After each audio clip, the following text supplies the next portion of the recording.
Paz do Senhor.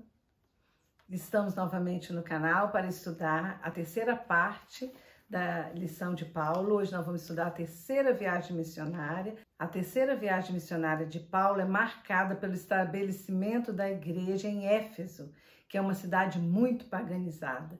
Paulo teve muitos conflitos com os judeus e termina essa viagem em Jerusalém, onde ele vai ser preso.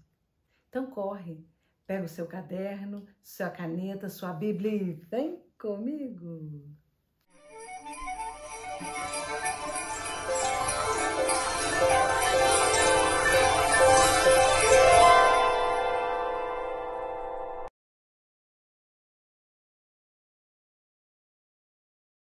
Nessa viagem, Paulo fez a mesma coisa que fez na segunda viagem. Ele passa em algumas igrejas já fundadas por ele para confirmar os irmãos e fortificá-los na fé. Ele sai de Antioquia, atravessa a região da Galácia e da Frígia, chegando em Éfeso. Só que antes de Paulo chegar em Éfeso, já estava lá Apolo, que era um judeu eloquente, poderoso nas escrituras. Mas ele apenas conhecia o batismo de Jesus. Áquila e Priscila, que já estavam em Éfeso antes de Paulo chegar lá, ouviram Apolo pregar e perceberam que ele só conhecia o batismo de João. O que eles fizeram? Então eles tomaram-no consigo, expuseram o caminho de Deus com mais exatidão, instruindo-o melhor. Tudo isso está em Atos 18, 24 a 28. O foco dessa terceira viagem, como eu já falei, é a cidade de Éfeso, que é uma grande cidade, capital da Ásia, altamente paganizada, onde tinha o templo da deusa Diana. Era a cidade de maior influência, onde viviam muitos estrangeiros. Isso facilitou bastante a propagação do evangelho para outras nações, pois o povo se convertia e mais tarde voltavam para o seu país. Paulo ficou em Éfeso por 3 anos. E essa cidade, Éfeso, tornou mais tarde um importante centro cristão. Em Atos 19, 1, nós vamos ler, diz assim: aconteceu que, estando Apolo em Corinto, Paulo, tendo passado pelas regiões mais altas, chegou a Éfeso e achando ali alguns discípulos. E aí nós vamos dar uma paradinha e eu vou fazer uma pergunta. Como havia discípulo em Éfeso, se ali nenhum apóstolo esteve antes de Paulo? Lembra de Apolo, que estava pregando antes de Paulo chegar? Alguns teólogos sugerem que Apolo pode ter morado na Judéia, conhecido João Batista e depois ido embora. Também acham que a passagem de Atos 2, que é a descida do Espírito Santo, esse texto nos fala que tinha muitas pessoas de várias nações nesse dia. Nós vimos que cada um ouvia falar em sua própria língua e eles podem ter voltado depois para casa. Mas eu acho mais provável que Apolo tenha morado na Judéia, porque lá no Pentecostes, a descida do Espírito Santo, com certeza ele saberia toda a história de Jesus. Não precisaria que Áquila e Priscila o instruísse. O fato é, Paulo, quando chega em Éfeso, ele se depara com alguns cristãos antes mesmo dele pregar. E continuando o texto, nós vamos ler até o 7, que diz assim, continuando o 2. Perguntou-lhes: recebeste porventura o Espírito Santo quando crestes? Ao que lhe responderam: pelo contrário, nem mesmo ouvimos que existe o Espírito Santo. Então Paulo perguntou: em quem, pois, foste batizados? Responderam: no batismo de João. Disse-lhe Paulo: João realizou o batismo de arrependimento, dizendo ao povo que cresce naquele que vinha depois dele, a saber, em Jesus. Eles, tendo ouvido isso, foram batizados em nome do Senhor Jesus. E impondo-lhes Paulo as mãos, veio sobre eles o Espírito Santo, e tanto falavam em outras línguas como profetizavam. Eram ao todo 12 homens. Aqui nós vimos que eles só sabiam do arrependimento e ainda esperavam o Messias. O que eles não sabiam é que Jesus já havia nascido, tinha sido morto, ressuscitado ao 3º dia. Então Paulo expõe a eles sobre Jesus, impõe as mãos sobre eles e eles recebem o Espírito Santo, começam a profetizar, a falar em outras línguas. Paulo fica 3 meses pregando na sinagoga dos judeus, mas alguns judeus de coração endurecido começaram a falar mal do caminho diante da multidão. O que Paulo faz então? se separa da sinagoga, pega os discípulos, que eram as pessoas já convertidas a Jesus, e começa a pregar na escola de Tirano, que era provavelmente grego, portanto ele era gentio, mestre em filosofia e também era cristão. Lá ele ficou pregando por 2 anos e todos os habitantes da Ásia ouviram a palavra de Deus, tanto judeus como gregos. Isso tudo está em Atos 19, de 8 a 10. Você anota aí para ler depois. Gente, havia tanto poder em Paulo que Deus, pelas mãos dele, fazia milagres extraordinários, a ponto de levar os lenços e os aventais dele para colocar sobre os doentes e eles ficarem curados. Esse mesmo capítulo 19 que nós estamos, isso tudo está no versículo 11 e 12, falando sobre isso. Ainda nós vamos lembrar que na lição de Pedro, a sua sombra curava, lembra? Eles colocavam os enfermos nas calçadas para que quando Pedro passasse, a sua sombra projetando nos doentes, os curasse.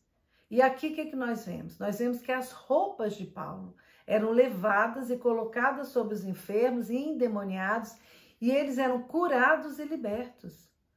Gente, que intimidade com Jesus esses apóstolos tiveram. Que poder! E aqui vai uma pergunta para cada um de nós hoje. Por que que os crentes hoje não têm esse poder? Se Deus é o mesmo ontem, hoje será eternamente, por quê? Falta intimidade, falta profundidade em Deus.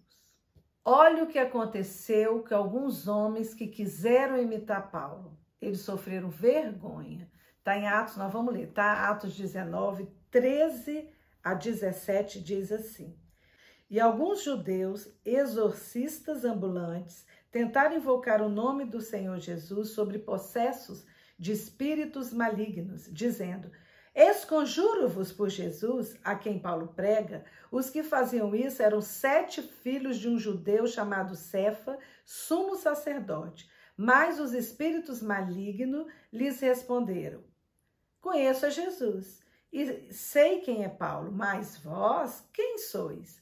E o possesso do espírito maligno saltou sobre eles, subjugando a todos, e de tal modo prevaleceu contra eles que, desnudos e feridos, fugiram daquela casa. Chegou este fato ao conhecimento de todos, assim judeus como gregos, habitantes de Éfeso. Veio temor sobre todos eles, e o nome do Senhor Jesus era engrandecido. Não se brinca de ser cristão, porque o diabo conhece quem é e quem não é. O impressionante é que eram os filhos do sumo sacerdote, e mesmo assim eles não foram respeitados. Não é porque é filho de crente que é crente. A autoridade tem quem realmente é de Jesus. E para ser de Jesus, basta abrir o coração, reconhecer que é pecador, se arrepender dos seus pecados e convidar Jesus para entrar em seu coração, ser seu Senhor e seu Salvador. E eu quero falar para você que está me assistindo agora, se você quer fazer isso agora, se entregar para Jesus, feche os seus olhos e repita comigo a oração que eu vou fazer. Eu vou falando e você vai repetindo. Senhor Jesus, eu vou falando, você vai repetindo aí. Eu, nesse momento, reconheço que eu sou pecador, pecadora, mas eu abro o meu coração para Jesus entrar, ser Senhor e Salvador da minha vida. Eu me arrependo dos meus pecados, Deus, e peço que o Senhor escreva o meu nome no livro da vida, para que eu possa, meu Deus, ter a salvação do Senhor, garantida a vida eterna. Em nome de Jesus, amém. Se você fez essa oração agora, procure uma igreja evangélica mais próxima da sua casa para você poder congregar. Deus te abençoe. Vamos então agora continuar aqui o nosso estudo. Muitos se converteram e traziam seus antigos livros de artes mágicas e queimavam diante de todos. Eu queria ler também, 19, 18 a 20. Muitos dos que creram vieram confessando e denunciando publicamente as suas próprias obras. Também muitos dos que haviam praticado artes mágicas Reunindo os seus livros, os queimavam diante de todos. Calculados os seus preços, achou-se que montavam a 50.000 denários. Assim, a palavra do Senhor crescia e prevalecia poderosamente.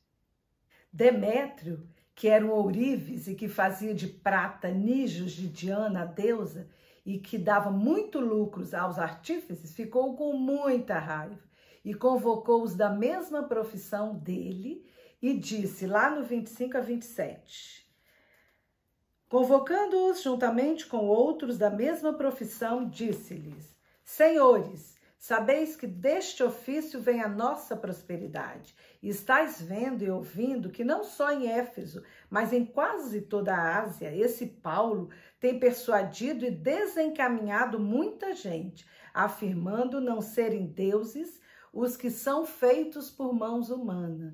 Não somente há o perigo de que a nossa profissão caia em descrédito, como também o próprio templo da grande deusa Diana ser estimada em nada e ser mesmo destruída a majestade daquela que toda a Ásia e o mundo o adoram. O templo dessa deusa Diana era uma das maravilhas do mundo antigo, era um dos maiores edifícios da antiguidade. E eles vendo que Paulo mostrava o caminho certo e que o povo estava se convertendo e que eles perderiam o lucro da venda de imagens, começaram a maior confusão, gritando por 2 horas, grande é a Diana dos Efésios. E um grande tumulto foi formado. E foi o escrivão da cidade que conseguiu apaziguar o povo, dizendo, olha, se alguém tivesse alguma questão para ser resolvida, que levasse ao procônsul e aos tribunais. Depois de todo esse tumulto, Paulo vai para Macedônia, passando por Troade, segue para Grécia, retorna a Troade, passando por Bereia, Tessalônica e Filipe. Está tudo em Atos 20. Em Troade, acontece uma coisa incrível. Paulo prega, o seu discurso se prolongou até meia-noite. Um rapaz chamado Eutico, que estava sentado na janela, ouvindo, adormeceu, caiu do 3º andar e morreu. Imaginem o susto. Gente, vamos pensar, o susto de todo mundo. Meu Deus, o homem caiu e morreu. Não é brincadeira, não. Pensa, no meio do culto, um rapaz cair e morrer. Mas o que acontece? Paulo desce tranquilamente, abraça o rapaz e o traz vivo. Imagina agora, a alegria do povo. Depois Paulo continua pregando até amanhecer o dia. Naquele tempo, a pregação não era só de 1 horinha, não. Se imaginarmos que começou a pregar, vamos dizer, às 20 horas, foi até a meia-noite, já foi 4 horas. Depois ele prega até o dia amanhecer, que é mais ou menos 5h30 da manhã que amanhece. Ao todo, dá de 9 a 10 horas de pregação. Tudo isso está em Atos 20, de 7 a 12, mas nós não vamos ler. Eu quero ler 2 Coríntios 2, 12 e 13. Ora, quando cheguei a Troade para pregar o evangelho de Cristo, e uma porta se me abriu no Senhor, não tive, contudo, tranquilidade no meu espírito, porque não encontrei o meu irmão Tito. Por isso, despedindo-me deles, parti para a Macedônia. Aqui nós vimos que Paulo, experiente, acostumado a viajar, se sente seguro em ficar em Troade sem um amigo. Parece que prega rapidinho e logo vai embora, sentido Jerusalém. Mas antes ele para em Mileto, que fica a 50 quilômetros de Éfeso. Manda chamar os presbíteros da igreja de Éfeso, que são os líderes, faz uma reunião com eles e dá alguns conselhos. Nós vamos ler isso, Atos 20, de 17 a 38, que diz assim: de Mileto mandou a Éfeso chamar os presbíteros da igreja, e quando se encontraram com ele, disse-lhes: vós bem sabeis como foi que me conduzi entre vós em todo o tempo, desde o primeiro dia em que entrei na Ásia, servindo ao Senhor com toda a humildade, lágrimas e provações que pelas ciladas dos judeus me sobrevieram, jamais deixando de vos anunciar coisa alguma proveitosa e de vô-la ensinar publicamente e também de casa em casa, testificando tanto a judeus como a gregos o arrependimento para com Deus e a fé em nosso Senhor Jesus Cristo. E agora, constrangida em meu espírito, vou para Jerusalém, não sabendo o que ali me acontecerá, senão que o Espírito Santo, de cidade em cidade, me assegura que me esperam cadeias e tribulações. Porém, nada considero a vida preciosa a mim mesmo. Portanto, que complete a minha carreira e o ministério que recebi do Senhor Jesus para testemunhar o Evangelho e a graça de Deus. Agora eu sei que todos vós, em cujo meio passei pregando o reino, não vereis mais o meu rosto. Portanto, eu vos protesto no dia de hoje, que estou limpo do sangue de todos, porque jamais deixei de vos anunciar todo o desígnio de Deus. Atendei por vós e por todo o rebanho, sobre o qual o Espírito Santo vos constitui bispos, para pastoreardes a igreja de Deus, a qual ele comprou com seu próprio sangue. Eu sei que depois de minha partida, entre vós penetrarão lobos ferozes, que não pouparão o rebanho, e que dentre vós mesmos se levantarão homens, falando coisas pervertidas, para arrastar os discípulos atrás deles. Portanto, vigiai, lembrando-vos de que por 3 anos, noite e dia, não cessei de admoestar com lágrimas a cada um. Agora, pois, encomendo-vos ao Senhor e à palavra da sua graça, que tem poder para vos edificar e dar herança entre todos os que são santificados, de que ninguém cobicei prata, nem ouro, nem vestes. Vós mesmos sabeis que essas mãos serviram para que me era necessário a mim e aos que estavam comigo. Tenho-vos mostrado em tudo que, trabalhando assim, é mister socorrer os necessitados e recordar as palavras do próprio Senhor Jesus. Mais bem-aventurado é dar que receber. Tendo dito essas coisas, ajoelhando-se, orou com todos eles. Então houve grande pranto entre todos e, abraçando afetuosamente a Paulo, beijavam, entristecidos, especialmente pela palavra que ele dissera, que não mais veriam o seu rosto, e acompanharam-no até o navio. Ele aqui aconselha cada um a cuidar do rebanho, adverte contra falsos líderes, que ele chama de lobos ferozes, ele fala dos ataques de dentro e de fora, e nós sabemos que existe 2 tipos de lobo na igreja: os legalistas e os liberais. Os legalistas, que acusam que a igreja está se afastando das tradições, querem tudo do mesmo jeito, do jeito que sempre foi. E os liberais, que só falam que a igreja tem que modernizar, seguir novos padrões, novos modelos. Sim, eu acho que a igreja tem que modernizar, mas sem mundanizar a igreja. Modernizar sim, mundanizar não. Paulo, depois de falar e exortar tudo isso, ele põe-se de joelho e ora com todos eles. Eles abraçam Paulo, começam a chorar, o beijaram e, despedindo-se dele, ele então embarca no navio. De Mileto, Paulo passa para Pátara, Tiro. De Mileto, Paulo passa para Pátara, Tiro, Ptolemaida e Cesareia. Isso está em Atos 21, de 4 a 6, mas nós não vamos ler. Em Tiro, ele encontra alguns discípulos de Jesus e fica em Tiro 7 dias. Eles recomendam a Paulo para não ir a Jerusalém, mas Paulo segue viagem. Ele sabia que tinha que ir para Jerusalém. Eles então fazem uma coisa linda, eles vão com toda a família, os filhos, as mulheres, até a praia, se ajoelham na praia, oram com Paulo, Paulo embarca e eles voltam para casa. Eu acho linda essa passagem que está nesse que eu li, versículos 6 e 7. Chega em Ptolemaida, lá ele passa um dia, sauda todos os irmãos de lá, como ele sempre fez, passando pelas igrejas, saudando os irmãos, fortalecendo cada igreja que foi fundada por ele mesmo, né? E de Ptolemaida ele chega a Cesareia. Lá ele fica na casa de Filipe, o evangelista, e vai encontrar com Paulo Ágapo, que era um profeta. Isso nós vamos ler, tá? No 21, 10 e 11, que diz assim: demorando-se ali alguns dias, desceu da Judéia um profeta chamado Ágapo, e vindo ter conosco, tomando o cinto de Paulo, ligando com ele os próprios pés e mãos, declarou: isso diz o Espírito Santo, assim os judeus de Jerusalém farão ao dono deste cinto e o entregarão nas mãos dos gentios. Aqui Paulo é avisado o que aconteceria com ele em Jerusalém. Os irmãos pedem então para ele não ir. No versículo 12, que ele fala assim, ó, e quando ouvimos essas palavras, tanto nós como os daquele lugar, rogamos a Paulo que não subisse a Jerusalém. E aqui nós vimos uma coisa interessante. Quem escreveu o livro de Atos, a maioria dos teólogos dizem que foi Lucas. E aqui ele fala, nós rogamos. O que nós entendemos? Que nessa terceira viagem, Lucas também está.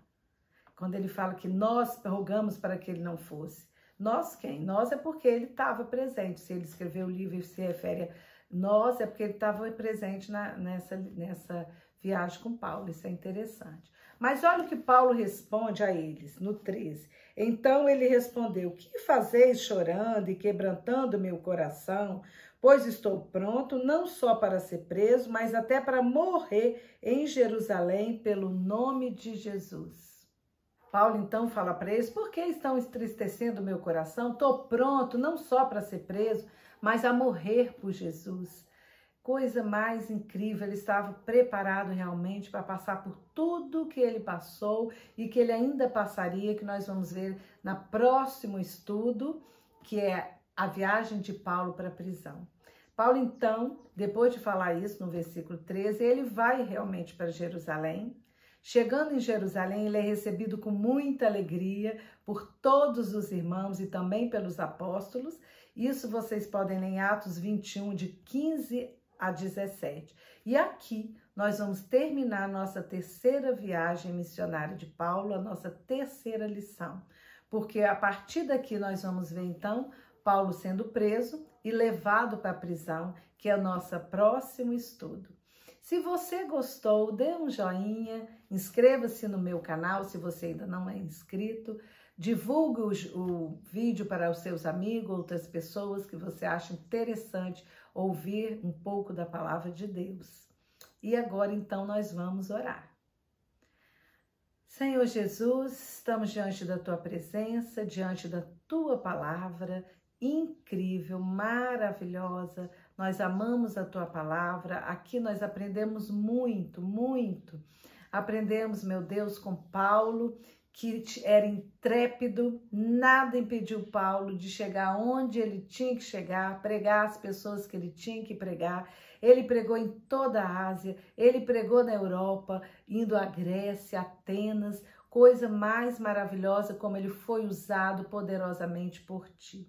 Senhor, nós sabemos que nós também temos que pregar, sabemos que temos missionários nos campos onde a palavra do Senhor não consegue penetrar, nos países fechados, mas eles estão lá para levar a palavra de Deus e são perseguidos, assim como nós vimos o apóstolo Paulo nesta estudo ser perseguido. Mas nós queremos, Jesus, falar que eis-nos aqui.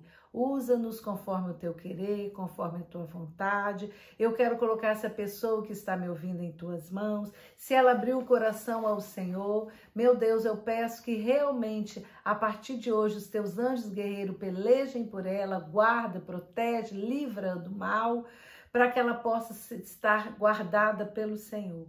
Deus, eu não conheço o problema de cada um que está me ouvindo, mas eu sei que o Senhor conhece, porque o Senhor é onipresente, é onipotente, Tu és maravilhoso. O Senhor vai onde ninguém pode ir. Por isso, Deus, entra nesse coração que está me ouvindo, faça a obra tal, acalma o coração, vai trazendo alegria, vai trazendo paz, vai trazendo segurança, vai livrando, Deus, vai livrando de toda ansiedade, de toda angústia, de todo mal. E que essa pessoa seja invadida da alegria, porque a alegria do Senhor é que é a nossa força. Que essa vida seja invadida da alegria, seja invadida da paz que excede o nosso entendimento, mas é aquela paz que invade o nosso coração, a nossa mente, a nossa alma, que é a paz de Jesus.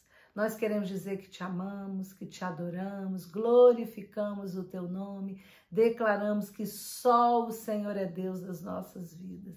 Sê conosco, Pai, neste dia, em nome de Jesus. Amém. Até o próximo estudo, que ainda é o apóstolo Paulo.